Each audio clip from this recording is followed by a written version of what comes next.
kembali di program News Today.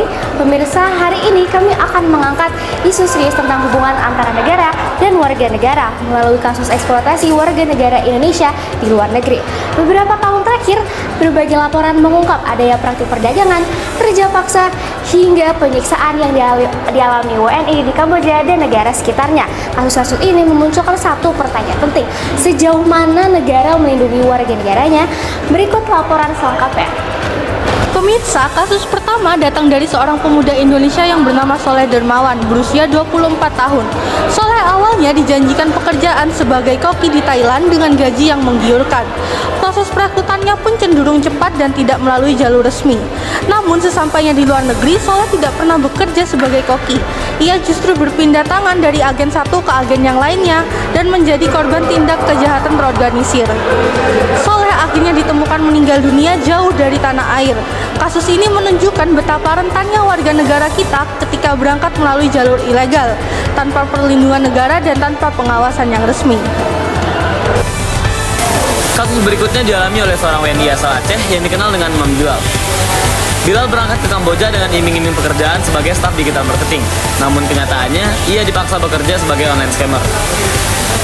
Menurut laporan, Bilal mengalami penyiksaan fisik, dihukum listrik, dipukul, dan bahkan dijual sebanyak 3 kali ke perusahaan scam yang berbeda. Setiap penolakan untuk bekerja berujung pada kekerasan. Pada Februari 2025, berkat kerjasama KBRI dan pihak berwenang, Bilal berhasil dipulangkan ke Indonesia. Meski selamat, trauma yang ia alami masih membekas. Kasus ini membuktikan bahwa kehadiran negara dapat menjadi satu-satunya harapan bagi warganya di luar negeri. Baik pemirsa, kasus ketiga menjadi perhatian besar publik internasional.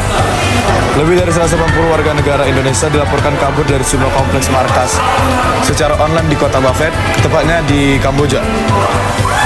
Mereka berusaha melarikan diri dari tempat kerja paksa, di mana mereka dipaksa menipu orang, bekerja hingga belasan jam tanpa arah, dan hidup di bawah ancaman dan tekanan. Beberapa korban mengalami luka serius, bahkan dilaporkan ada korban jiwa saat proses pelarian. Setelah para korban berhasil keluar dan meminta pertolongan dan perlindungan, KBRI dan otoritas tempat langsung turun tangan.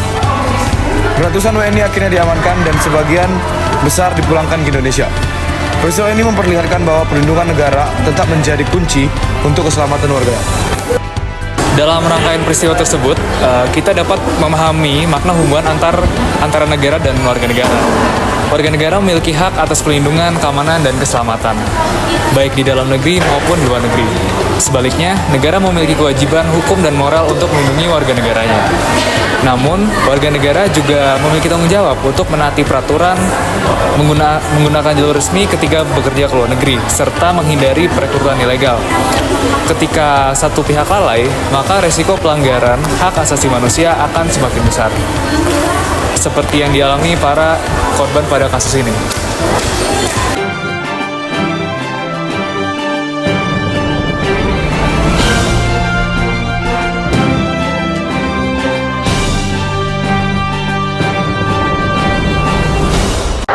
Pemirsa, kasus eksploitasi WNI di Kamboja menjadi pengingat bahwa hubungan antara negara dan warga negara bukan sekadar teori dalam buku pelajaran. Hal ini adalah soal keselamatan, harkat, martabat, dan hak hidup manusia. Negara dituntut untuk hadir sebelum tragedi terjadi, bukan hanya setelahnya. Dan masyarakat diharapkan lebih waspada terhadap tawaran pekerjaan luar negeri yang tidak melalui prosedur resmi. Saya Naila, terima kasih telah menyaksikan News Today dan sampai jumpa.